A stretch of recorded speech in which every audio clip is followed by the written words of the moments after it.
I met Napoleon 7 years ago when he first arrived in Vancouver, and we've given him shelter here. He works in my office every day, and he's part of our family. And we're really honored and privileged to have him here. He truly has become a hero of mine and many others because of someone that has stood up for courage, someone that stood up for what is right. I also had the opportunity to go back to the place. I've been to Pasta de Concha with Steve and Yerke and others to witness this tragedy that has taken place, to see those widows sitting there looking for some form of hope, clutching the pictures of their loved ones, hoping that their bodies would be recovered. I've also been to Mexico at the Las Mineras conference and see how his members love, how the members love Napoleon Gomez, how they stand for him, and they continue to re-elect him to be the leader. This is a story that needs to be told around the world. This didn't happen by accident. Napoleon Gomez was unanimously elected to the Executive Committee of Industrial Global Union, and he has served before that on the Global Executive Committee of the International Metalworkers Federation since 2005. We will stand by Los Mineros until the day when all the workers in Mexico have the right to join the union, when the Pasta Conchos victims get the justice, and when Napoleon Gomez can safely return to Mexico. Collapse of Dignity is a powerful testimony to the attack by corrupt politicians and cynical businessmen to silence the union and its leader Napoleon Gomez. It's a story about heroic workers who refuse to give up the fight for dignity and social justice. Read it. It's good reading. Napoleon, you and your family are an inspiration to all miners.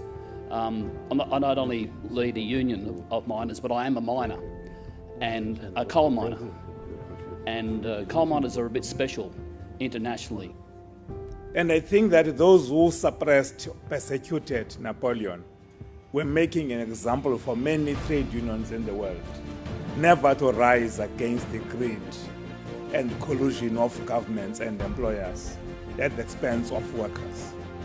His stand was not only for the workers of Mexico. His stand is global. Workers don't follow leaders unless if they believe in them.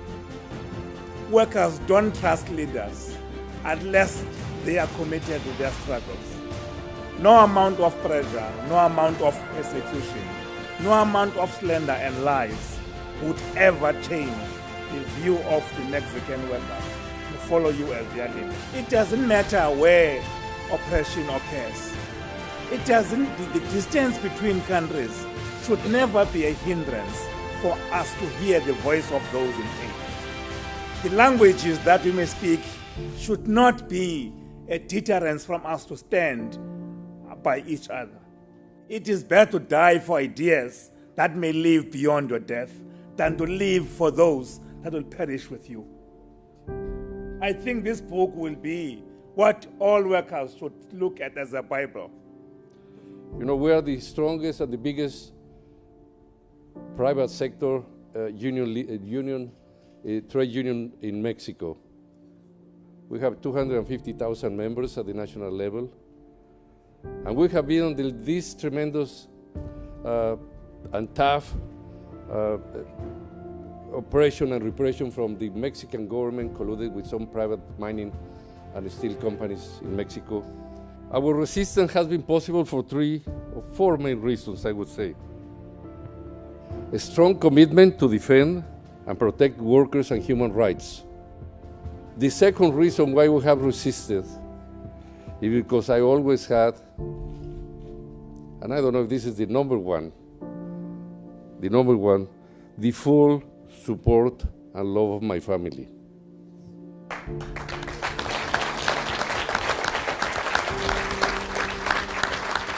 Fourthly, and most important, the powerful international solidarity from all my brothers and friends from the trade union movement in the whole world. It takes a special person to stand up to that resistance. So it's a story about one man's love for workers, one man's love for his union. This is a story that needs to be told. It's about loyalty, it's about courage, about a basic instinct and a value and an understanding that the only thing workers really have is their dignity.